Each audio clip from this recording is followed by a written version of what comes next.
civilizations and religion. And guys like Jesse Ventura understand it. So I think you've got to judge a fruit, and by its by its nomenclature, let's say. And the fruit of a guy like Jesse Ventura is certainly good. And he's a guy that stands up for righteousness and justice and fairness, and he's an egalitarian type of fellow. And if a guy like that was running the country, we'd be in good hands.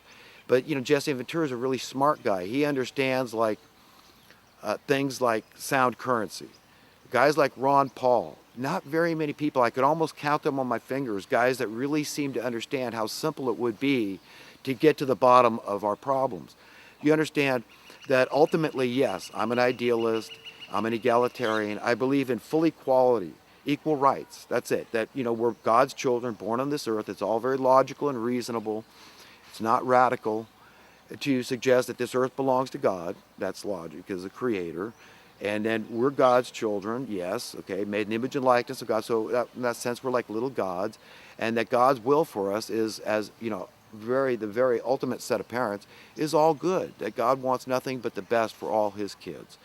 Okay, that to me is reasonable and logical. If you think about any kind of almighty creator out there, then you've got to believe that this is a good God, that whose will and desire for us is nothing but the best. We're expressions of this God. And this God wants us to thrive and to be content and happy and to really treat each other the way we want to be treated. This is the second commandment. This is, if you love somebody, then you care about them and you're going to treat them how you want to be treated. And, look at the way our society is today. How many people are doing that? I mean, how many landlords, be honest, how many landlords are really treating their tenants the way they want to be treated? So many people say, yeah, well, I got to pay this big mortgage because I bought this property. Look, you should stay out of the business. If it's not what, if you can't offer rent that is what you would be okay with paying, then you should stay out of the business, okay? And it should be like that. Understand any kind of business out there. Stay out of it. If you don't want to be on the other side of your business practices, then you are not adhering to the golden rule. And what's coming upon this earth is going to be very traumatic for you. It's going to be a real sorrowful time, okay? Because this is what has to change. This earth has to be ruled by this spirit of goodness, whereby we are all living. The only survivors left on the surface of this earth are going to be people that are willing to live within the boundaries of the golden rule. So ultimately, yes, there will be a society where money will have no practical purpose. None. It will have no relevance, no role. And so sound currency, you see, is a means to the end. And the people ruling over us, they know this stuff. Believe me, it's fundamental stuff. I mean, these people have Harvard degrees, PhDs. They've read Adam Smith's works. That they know. They know that labor is every nation's single greatest asset. And if anybody just stop and think about it for a second, it's absolutely true. It's so logical. I mean, did I need Adam Smith, the famous economist, to tell me that labor is every nation's single greatest asset? Do we? But you see, I'm trained too. I'm inculcated. I'm indoctrinated. And into this paradigm that they want us to be in. I get it. I spend dollars too. I understand. And so this is how they've got me in fear. This is insecurity. This is how they've got us in bondage. This is how we're enslaved from birth through this cost of living. And so many people, I feel, don't really understand that fact. That they don't. It's so in your face. That again, it's like the forest for the trees, because it's just so obvious that everything revolves around money. You got to go make money. You got to pay your cost of living, and it's desirable to make more. So it's very much it falls in the realm of common sense to say yes. Of course, this is practical, this is pragmatic, this is logical, this shows common sense, this shows intelligence, right? If you follow the precepts of the world and just go out and be successful, which means make a lot of money, maybe become famous, and all this stuff. So I understand, believe me, I understand how easy it is to fall into that paradigm and how I can fall there too. But really, you talk to people that have made a lot of money and there's something lacking. There can't help but be something lacking because we're all interconnected osmotically. The human being, we cannot live outside the bounds of God's Spirit, His will for our hearts and minds. Okay? And you cannot sustain a false reality indefinitely. And we all know that instinctively. We have an instinctive desire to be good. That's where our conscience comes in. We have integrity and honor and nobility of character. These are gifts from God so that we can strive to be more and more godlike and believe that that we are deserving to go to a better realm. And this is what we've got to understand, that we're trying to shape here. We're trying to shape a better reality. And we're up against very powerful dark forces, sinister, clandestine, occult, Satanists, a lot of them, and their will is not good. I will cite the Georgia Guidestones. Look at that. They want to get the earth down to 500 million. So if you think you're one of those few that's going to, be saved and hang out with the hypocrites and inherit the whole earth, like they're trying to say, then good luck to you. But that is not coming. What's coming is the return of Jesus, and that is already happening. I can feel it happening, and they just want to hold out as long as they can to keep people from really understanding this is not a religious thing. This is a scientific thing that's going on here. It's for every action, there's an equal opposite reaction. That's why these people are out there, no holds barred. Anything goes now. The tyranny is in your face. They're just trying to hey, these are our hostages. This is our collateral, right? That's what they call human beings. We're their property. They're collateral. They own us. That's their attitude. And by whatever means necessary, we'll maintain control because we're willing to do things that decent people aren't. We're willing to murder, okay, to get our way, to maintain our control over you. But it's not going to be that many people that are going to go along with it. Most of the law enforcement, most of the military, they're not going to go along with that program because most of them are decent, upright people. And they're not going to sell their conscience. They're going to say, something? No, I know it needs to be done here. All we simply need to do is take over the money printing presses. Because once we gain control of the money printing presses, we can have sound currency. We can fix our problems. Okay, we can have a situation of societal-wide, full, universal prosperity, security, and freedom. Not for some, not for the advantaged ones, the ones with the moneyed ones, the advantaged. Because that is the advantage-disadvantage paradigm.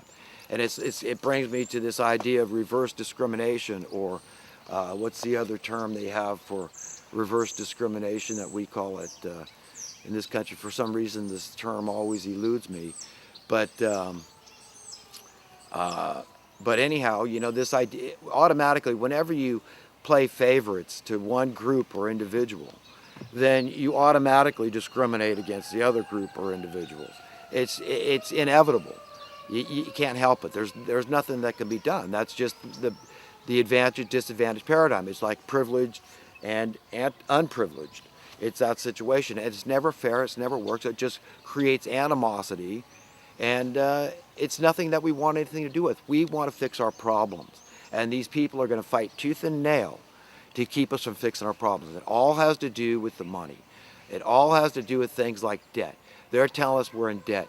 These politicians that have sold out to the money printing class, okay, they've got no plan. These people are insane, remember. So their plan is just this idea, well, yeah, we probably need a nuclear war and it's going to be pretty bad, but we'll get through it somehow. At least we're part of the COG, the continuity of government.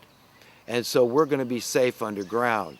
That's how these people's minds work. We can get our family. We'll be notified first. I know there's limited amount of room underneath in these caverns and these abysses, this labyrinth of tunnels and luxury condominiums, whatever the hell they got going on down there. Well, you see, they're wrong. That's not going to happen. They are not going to be successful. And I would point to solid evidence. And a lot of people just haven't picked up on this. And it amazes me that there's not more discussion. I expect to see more discussion on the Alex Jones channel and other no, well, you got George Norrie out there on Coast to Coast, and a lot of his guests talk about this kind of stuff. I've seen it on Larry King Live. And but what I'm talking about is this idea that there's historical evidence all through the ages. There's always been interaction with other beings, okay? And the main reason that the overlords, our beloved overlords, don't want the public to know this is because it would change the balance. It would change our paradigm profoundly.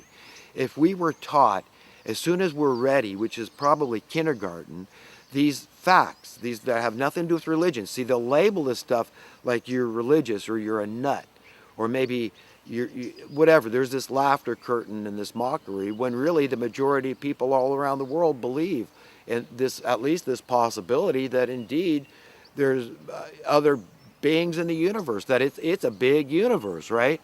That we have no idea how big it is, but we know that there's countless galaxies, and within each galaxy there's countless solar systems with habitable planets, and the idea that this could be duplicated all over the world in various degrees and measures and just whatever nuances. The idea is very real and possible. But the idea that there's also these higher beings, like the Bible talks about, all these accounts of these angels, holy angels. So this is what's going on, and this is what's going to happen preceding the return of Jesus, is that these angels come in, and what they're doing is, like it's written, they're trying to make straight the path of the Lord, for the Lord. And so right now, they're doing kind of some of the dirty work. And they're having to go in there like boots on the ground. They're showing up outside nuclear missile stations where they've got these ICBMs, intercontinental ballistic missiles, nuclear, hydrogen, God knows what the hell they've got. I don't know everything, but you hear stories. I've been hearing these stories since I was a kid. Of course, I was born in 1958, so the first nuclear bomb had just gone off less than 20 years before I was born, and 15 years, something like that, I guess, in the 40s, right? And so anyhow, I've been living with this all my life.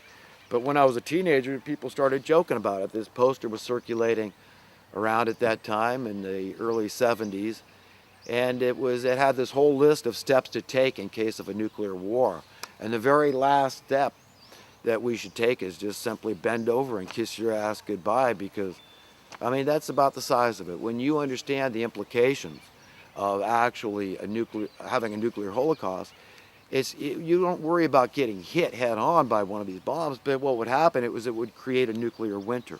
So that's how it would kill all life on Earth. It would probably kill most of the flora too. I imagine there'd be some flora that could survive. I suppose it's possible that a little bit of fauna could survive, but not much. It's pretty much going to kill everything. For all intents and purposes, it would destroy all life on Earth from this nuclear winter, this giant cloud of debris that would circulate the Earth for God knows how long. So I don't believe that. I don't believe that the God is going to let that happen. I really believe, and if you look through history, how God has intervened and stepped in. Look how he stepped in. Look at the story of Daniel. Do Christians, do you believe these stories? This stuff's wild. Am I the nutty radical one here? All I'm saying is, do you believe it or don't? I'm simply saying I believe it. And I believe it not just because I'm being fanciful and wanting to believe it, but no. I believe it because of what's written, the evidence. And you got to believe some testimony. You got to believe some history. And if you can't believe the Bible, what can you believe? This book was tried to be usurped by the Roman Catholic Church. They didn't want the general public to have this book.